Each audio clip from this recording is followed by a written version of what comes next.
CaptainAI is a marine-specific trained AI model that is here to assist you with anything that has to do with your boat or boating in general.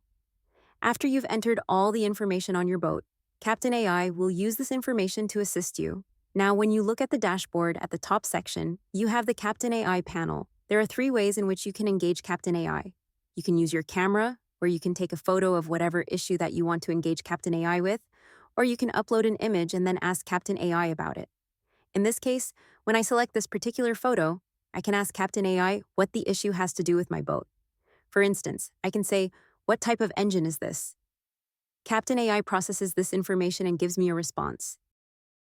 CaptainAI then anticipates what you would want to know next and prompts follow-up questions for you. So if I want to know the typical maintenance requirements for Yamaha 300 outboard motors, I just click on that question. CaptainAI provides that response. Another way to interact with CaptainAI is by using the Talk button. "Hi, I'm having an issue with my boat. I think it's overheating."